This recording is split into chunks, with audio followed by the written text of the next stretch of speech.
If you're an ink or a marker artist, you need to watch this video because I'm going to go over a brand new product that is changing the landscape and world of inking as we know it, providing things that we artists have been denied from this medium for so long. Let's not waste any more time and get into it with that awesome intro.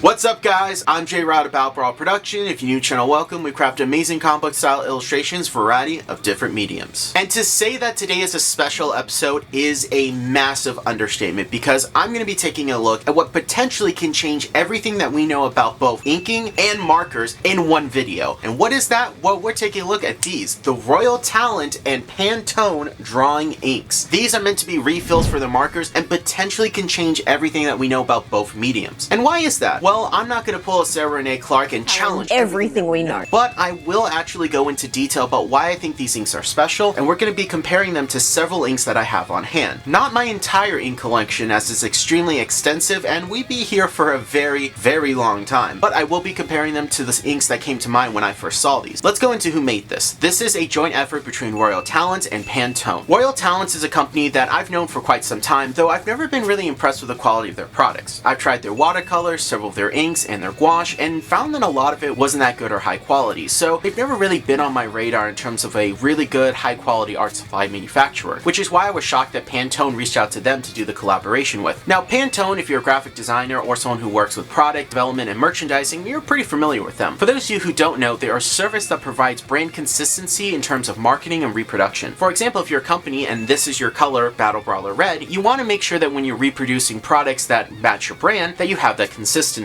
That's essentially what Pantone does. You find the colors that line up with them, this one right here being Battle Brawler Red, and then I can send that to the printer saying it's Pantone such and such color. That ensures that when they produce a product that I want them to make, that it stays consistent with my brand. It's not going to be a different shade of red that will look off brand, it will be the right shade of red. Now that is a oversimplification of what Pantone is. Now these things are pretty interesting because not only do they use the Pantone system, but they have quite a few features. Taking a look right here, sketch, draw, and design in Pantone colors with talents. Pantone marker inks. These ultra fluid colors are made with pigment water-based ink and are based on the Pantone matching system, trademark. Meticulously formulated, adjusted, and tested by Talent's co-designer and approved by Pantone, bringing your ideas to life and discover the possibilities. These markers inks can not only be used to refill your Talent's Pantone markers, but they are great on their own as well. Thanks to the stable bottle and wide opening, you're free to work straight from the bottle. Try it with a brush, dip pen, calligraphy pen, and even an airbrush. The cap on the box is fitted with a dropper for ease mixing and dosing or applying the ink directly to your work. This dropper also helps you refill your Talents. Pantone markers, quick and easy. Use the colors with your unique Talents Pantone paper for an optimal simulation of the Pantone colors. When your markers run out of ink, refill it using Talents Pantone marker ink in the same color. Both are available in an extensive range of 108 colors,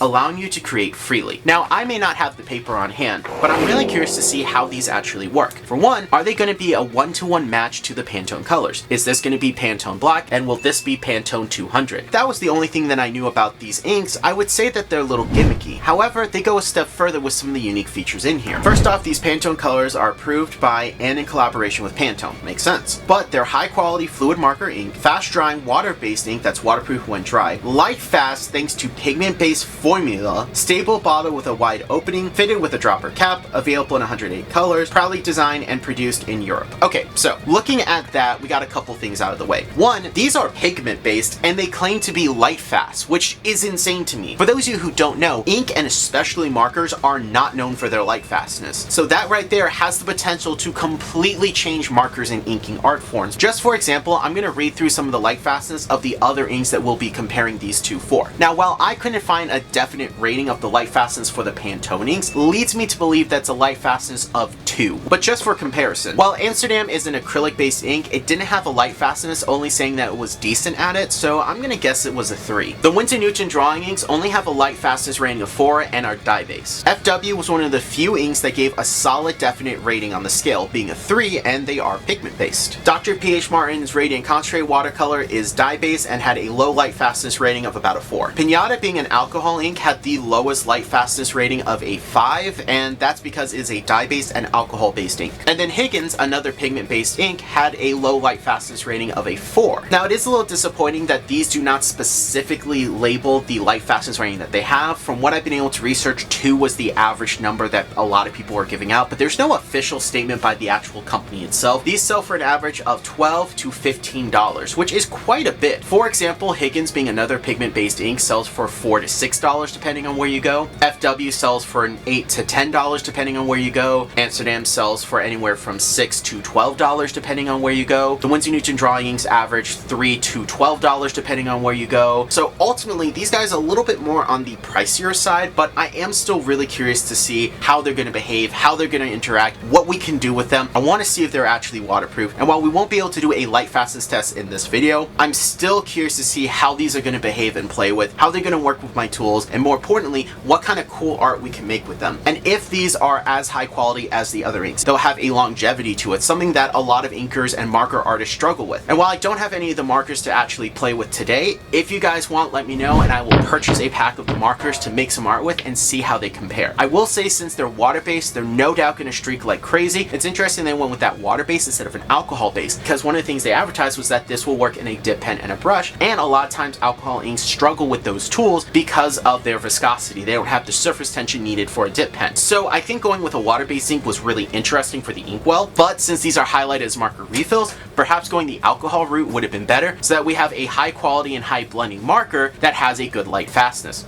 Either way, this is me rambling at this point, and I'm really excited to make some art with these. So let's not waste any more time. Let's grab our sketchbooks and make some art.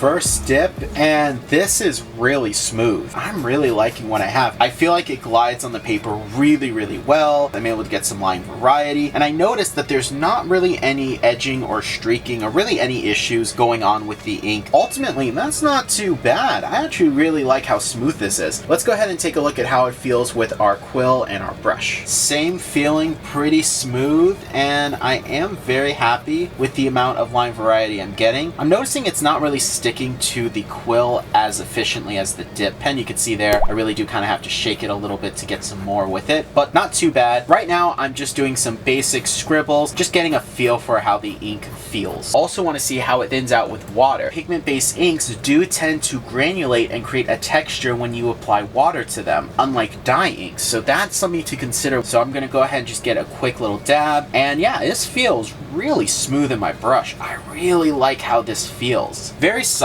I'm getting 100% black coverage, not really seeing any areas of gray or white peeking through. Now I'm going to add some water to my brush, and I'm going to go in and start to thin this out, and it thins out pretty nicely, and I'm not noticing too much of a texture with it, so that's good to know. Let's go ahead and compare that to the red ink. Oh, I love that shade of red. That looks beautiful. It is a deep royal blood red. Oh, I love how that looks. Now, it is going to look different in a dip pen versus how it's going to look with our brush, and that's because colored inks do get compressed and they tend to be darker depending on the tool that you're using. As I start to thin this out, we're starting to get a little bit more of a lighter red, which I also really like how that looks. Quill test, and yeah, same thing. Love this shade of red. Super smooth, continuing a super high quality experience so far. This is our dabble. That can change when we go to make art. That is the most blood red ink I think I have ever seen or used in my entire life. Beautiful. I'm in love with how this looks. Now, let's go ahead and get some water and thin it out. And yeah, thins out really well. Not too pink. I really like how this ink thins. In fact, I'm going to get a good chunk of the red, and I'm going to get a chunk of that black and see how they mix together. These are mixing really, really well. And they're not beating up the paper too bad. Water-based markers, they can, if you're not careful, really beat up your paper. Now, normally this is where we would stop it. We did a little dabble, but I want to go a little further. For one, I want to see how waterproof these inks are, and I also want to see how they compare to the other inks that we have to test against. I have here a sheet that I made earlier in the week that has a sample of the black and the red, along with a couple lines with the Tombow Funanuski. I want to see how waterproof these two samples are, and I want to see if the red will cause streaking issues with one of my favorite fine liners. To keep the test fair, I have this cup right here of unused clean water test. This is 100% waterproof. I had my doubts. I didn't think these would be waterproof. Let's go ahead and test the red one just to be thorough. No issues at all, no bleeding, no smearing. While we're at it, let's also do a quick alcohol marker test and see how these guys hold up to an alcohol-based ink. This is impressive. Alcohol marker and waterproof. This gets me excited. The test I want to do is I want to see if the red ink will cause the Tombow Fudenosuke ink to bleed and smear. No issue at all. Adding some water. No bleeding, no smearing. Good to know. That is a relief on my shoulders. Water and marker test, it passed. That's awesome. While we have this out, let's go ahead and see how this will layer with other white inks that I have on hand. Posca. Molto, my personal favorite. Signo White Gel Pen. Presto. Deco Brush. Ah, that one did really bad. Edding. Sharpie. White Tombow Fudenosuke. Color Pencil Prismacolor. And the Dr. P. Martin's Bleed Proof White Ink. These aren't all the white inks that I have. These are just some of the most common ones that I know people use. And it looks like a lot of the white inks perform fairly well on this. I'm actually very impressed. Now I want to do a test against the other inkwells that I have just to see how they feel and compare to show you guys.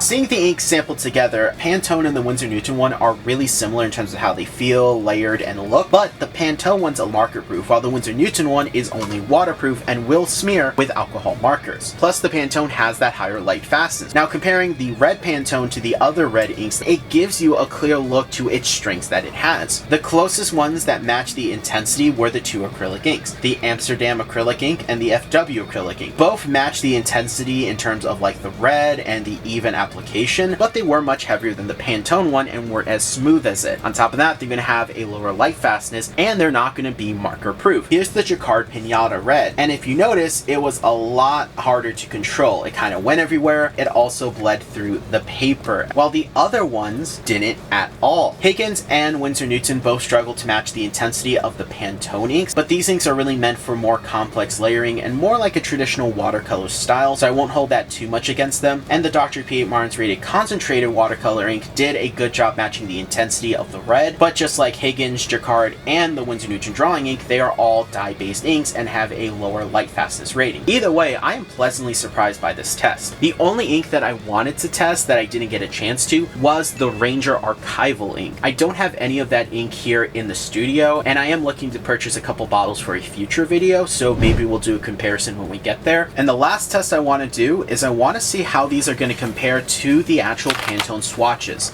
So these inks are going to be compared to Pantone Black and Pantone 200.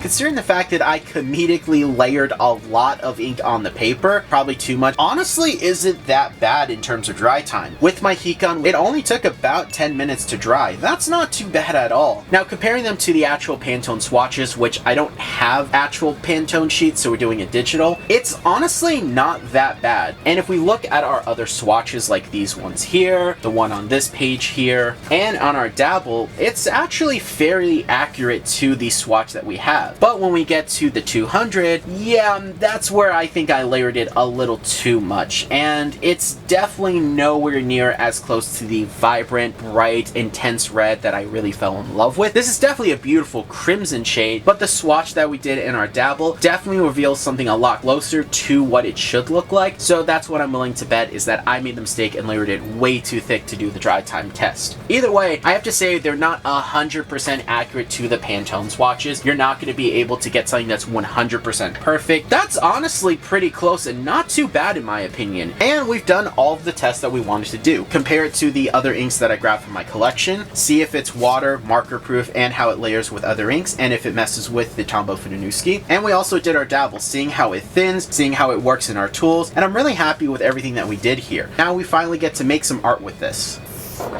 I was thinking long and hard about what to illustrate for this video, and then it hit me. I have black, I have red. What else could I illustrate but my original superhero, Wrath, the Guardian of St. Cicero, Florida. And it's been a while since we've drawn him on the channel, so I think this will be a great return to format. I have this long piece of watercolor paper that I think the inks will form really well on, and I can't wait to bring this to life. But before we do, I want to give proper credit. Dark Rayon is a comic illustrator that drew this amazing picture of Spider-Man 2099 that was the inspiration for this piece. He's got a lot of other cool artwork on his Twitter, so go ahead and give him a follow, link in the description. His work is super cool, and I wanted to make sure that I gave him credit for inspiring this piece. With that said, let's not waste any more time and get into the super time lapse.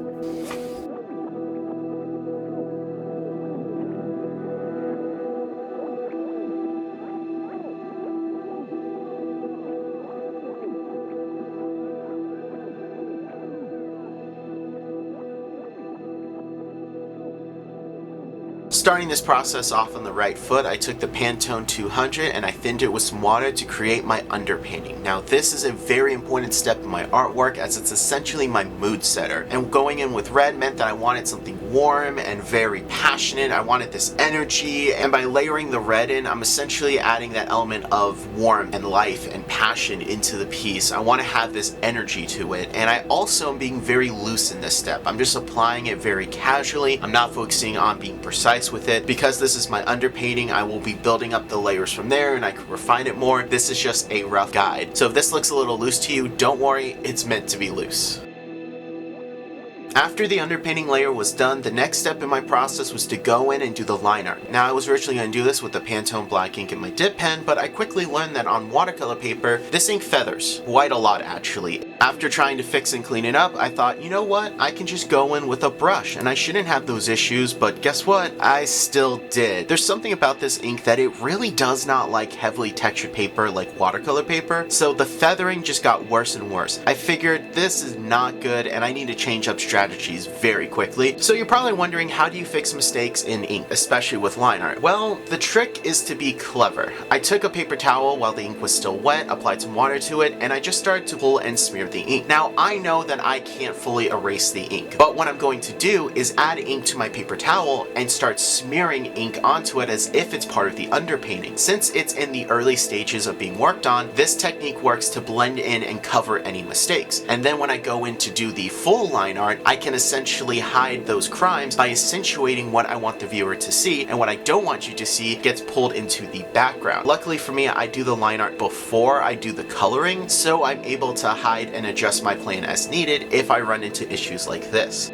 Since using this ink with a dip pen and a brush was going to be a no-go for this project on this paper, I decided to switch gears and do the line art with my trusty old Tombow Funanuski. I already knew that not only would it work well on this paper, but luckily we did a test to see if this ink would cause smearing or issues with this ink in our testing, and luckily it didn't. The Tombow Funanuski is great because it has a plastic flexible nib that mimics a dip pen very closely. I am thinking about the line width in this piece, where I want the lines to be thick and thin, how I want them to accentuate the mass of the character, how I want the viewer to read the piece. So I'm thinking about all these things as I'm doing that. Essentially, a good guide is to imagine where your light source is, and everything that is away from your light source will be thicker, and everything that's towards your light source will be thinner. Now that is extremely simplified, and I will be doing more dedicated inking tutorials talking about this process more in depth. These are just some of the things that go through the mind of an inker when they're working on stuff.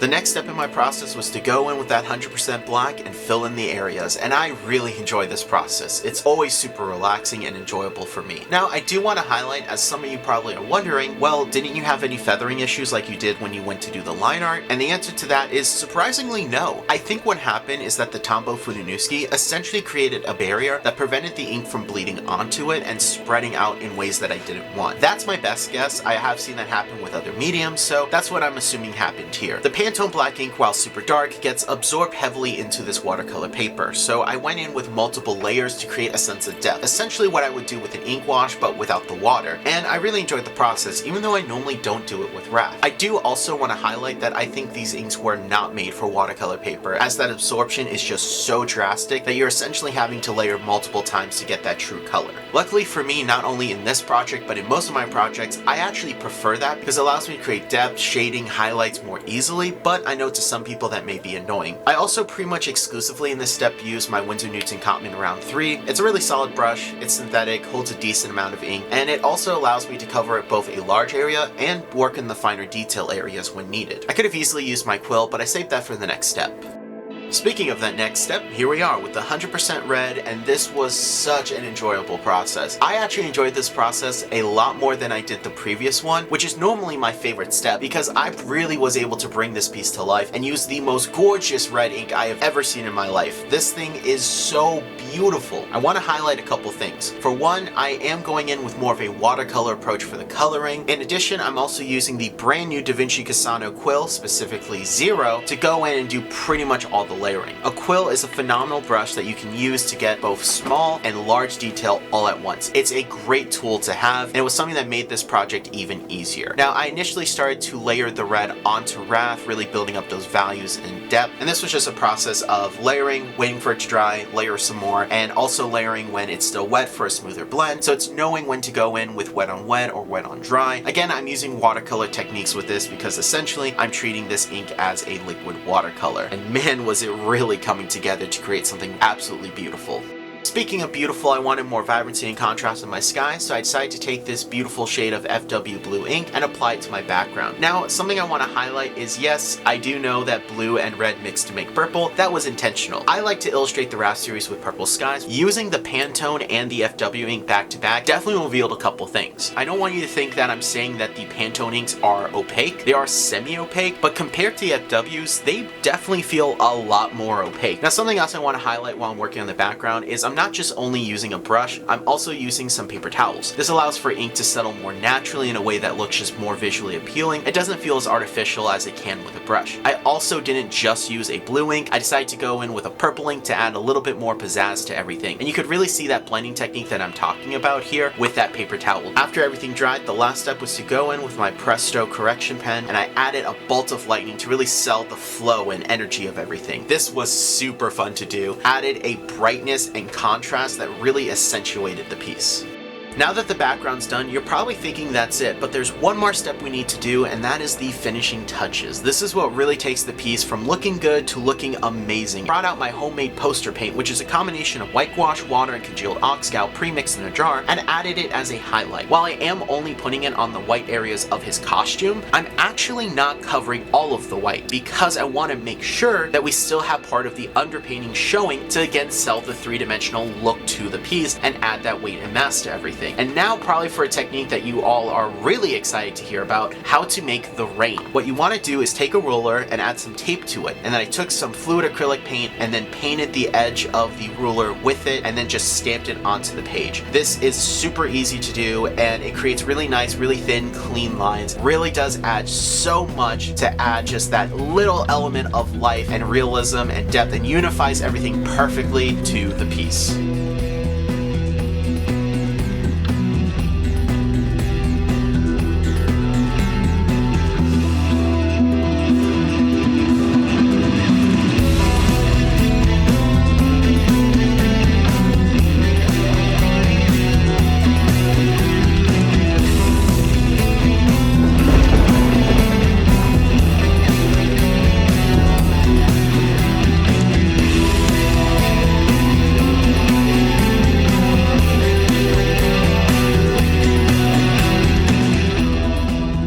We're done, and guys, Guys, I absolutely love how this piece came out. It looks super good and will be available for purchase on my ArtStation account and other digital stores. So if you like it, check out the first link in the description down below. Really does help the channel out. And while you're down there, go ahead and let me know what you like and dislike about the piece. What do you think I could improve on? I love hearing your guys' feedback because it helps me not only become a better artist, but a better content creator. But putting the piece that I'm incredibly proud of to the side, let's go ahead and do my closing thoughts regarding these inks. And shock to no one, I really like these inks. These are incredibly high quality. Now, the challenge when looking at these is they are meant to be refills for the markers. And while I will be interested in making a video talking about the markers in the future, but I honestly want to view these inks as just inkwells. And I think, in all honesty, not to get conspiratorial, that might be the intentions of these. Yeah, they're advertised as refills for the markers, but if they were meant to prioritize the markers, they would have honestly made these alcohol based so they could blend better and be more versatile, but they didn't.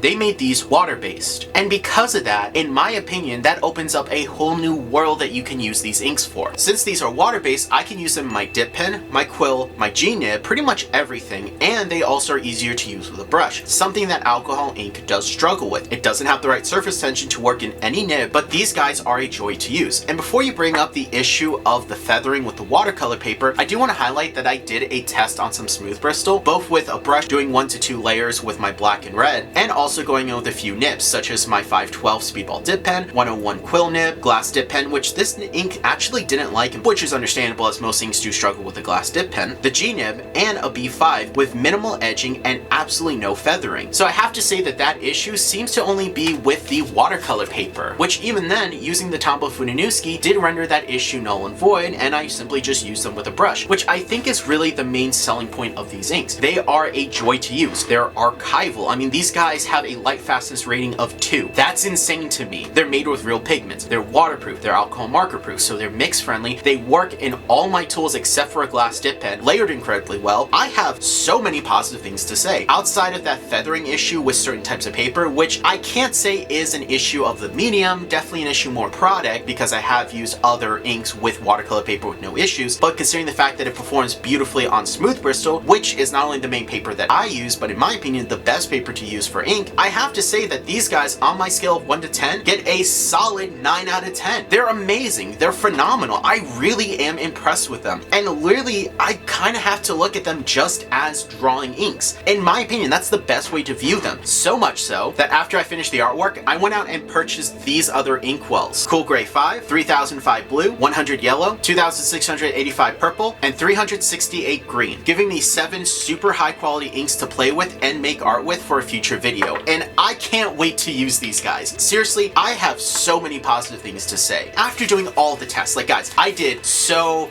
many tests for you guys, seeing how these inks perform and behave. I have to say, I love these inks. These are getting the Battle Brawler seal of approval. I heavily recommend them. Will I pick up more in the future? You know it. Will I pick up all 108?